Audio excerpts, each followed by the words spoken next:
আজ নিয়ে এসেছি নবম শ্রেণীর শিক্ষার্থী বন্ধুদের জন্য দ্বিতীয় সেমিস্টারের ইতিহাসের একটা গুরুত্বপূর্ণ প্রশ্নপত্র পারুল প্রকাশনীর টার্গেট থেকে তোমরা দ্রুত ইতিহাসের প্রশ্নপত্রগুলো দেখে নাও। এছাড়াও কিন্তু তোমরা এক এক করে বাংলা, ভূগোল, ইতিহাসের একাধিক প্রশ্নপত্র পারুল প্রকাশনীর টার্গেট থেকে পেয়ে যাবে।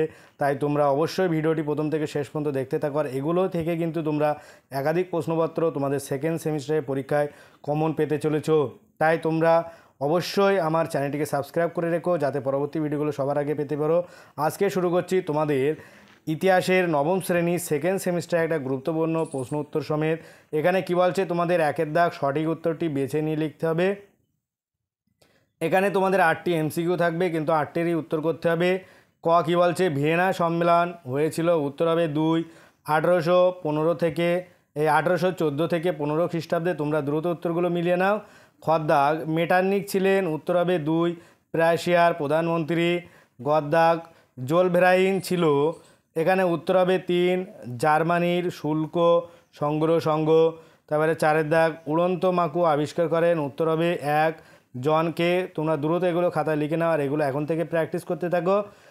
আর এরকম ধরনের সেটগুলো যদি তোমরা প্র্যাকটিস করতে থাকো তাহলে দেখবে তোমাদের পরীক্ষা নিঃসন্দেহে ভালো হচ্ছে। তারপরে আসবো পরের প্রশ্ন, দাগ নৈরাজ্যবাদের জনক বলা হয়, উত্তর হলো 4 পুরুধকে।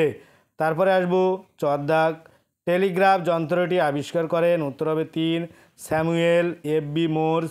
তারপরে দাগ রাশিয়ায় 1917 খ্রিস্টাব্দে রুশ বিপ্লবে নেতৃত্ব দেন, উত্তর 1 বলশেভিক দল।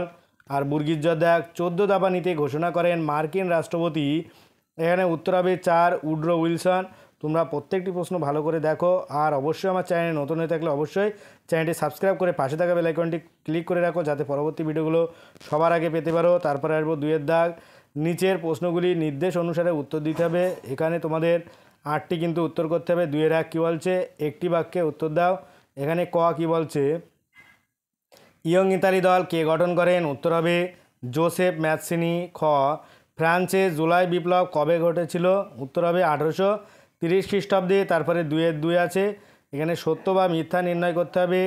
4টে তোমরা দেখে নাও। ক দাগ ঘেটো ছিল শিল্প বিপ্লবকালে বড় শহরাঞ্চল, এটা কিন্তু মিথ্যা হবে। খ দাগ দ্য মাদার উপন্যাসের রচয়িতা হলেন চার্লস ডিকেন্স, এটাও কিন্তু মিথ্যা হবে। তারপরে গদ্দাগ সেফটি ল্যাম্প আবিষ্কার করেন হামফ্রে ডেভি, এটা কিন্তু সত্য হবে।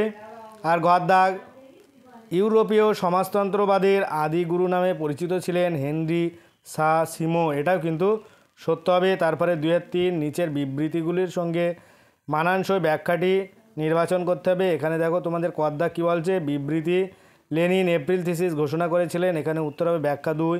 কৃষক, শ্রমিক, সেনা ও সোভিয়েতের অধিকার প্রতিষ্ঠা ও স্বার্থ রক্ষার জন্য। তারপরে খদ্দাগ আছে বিবৃতি প্রথম বিশ্বযুদ্ধের পর জাতিসংঘ প্রতিষ্ঠা হয়েছিল, এখানে উত্তর হবে ব্যাখ্যা 1। উদ্দেশ্য ছিল বিশ্ব শান্তি প্রতিষ্ঠা। তারপরে 3 দাগ 2-3টি বাক্যে যে কোনো 4টি প্রশ্নের উত্তর করতে হবে। 2 নম্বরে তোমাদের 4টে প্রশ্নের উত্তর করতে হবে, 4 দিন 8। তোমরা প্রশ্নগুলো দেখে নাও আর এগুলো দ্রুত রেডি করে নাও। এখানে 3 দাগের প্রশ্ন কী বলছে, ক দাগ জুলাই রাজতন্ত্র কী, খ এমস টেলিগ্রাম বলতে কী বোঝো, গ দাগ প্যারি কমিউন কী, ঘ সেরোজোভ হত্যাকাণ্ড কী, দাগ এনইপি কী। তারপরে 4 দাগ আছে ভাইমার প্রজাতন্ত্র বলতে কী বোঝায়। তবে 4 দাগ 7-8টি বাক্যে উত্তর দিতে হবে যে কোনো 2টি প্রশ্নের। এখানে 4 নম্বরের 2টি প্রশ্নের কিন্তু উত্তর করতে হবে। তোমরা প্রশ্নগুলো দেখো আর এগুলো এখন থেকে তৈরি করে নাও। এখানে ক দাগ মেটার্নিক ব্যবস্থার ব্যর্থতার কারণ, খ দাগ ইংল্যান্ডে সর্বপ্রথম শিল্প বিপ্লব হয়েছিল কেন, গ দাগ কীভাবে জার্মানিতে ন্যায্যবাদের উত্থান ঘটেছিল। প্রত্যেকটা প্রশ্নই কিন্তু তোমাদের কাছে মোস্ট ইম্পর্টেন্ট। তারপরে 5 দাগ 15-16টি বাক্যে যে কোনো একটি প্রশ্নের উত্তর করতে হবে। 8 নম্বরে তোমরা দেখতে পাচ্ছ 3টে প্রশ্ন থাকবে।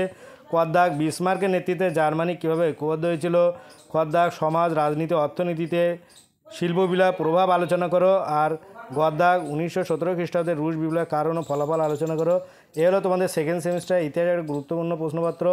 আজ ভিডিওটি এই পর্যন্ত। পরের ভিডিও পেতে চ্যানেলটি অবশ্যই সাবস্ক্রাইব করো আর পাশে থাকা বেল আইকনটি ক্লিক করো। সকলে ভালো থাকো, সুস্থ থাকো। আর ভিডিওটি শেষ পর্যন্ত দেখার জন্য সবাইকে অনেক অভিনন্দন।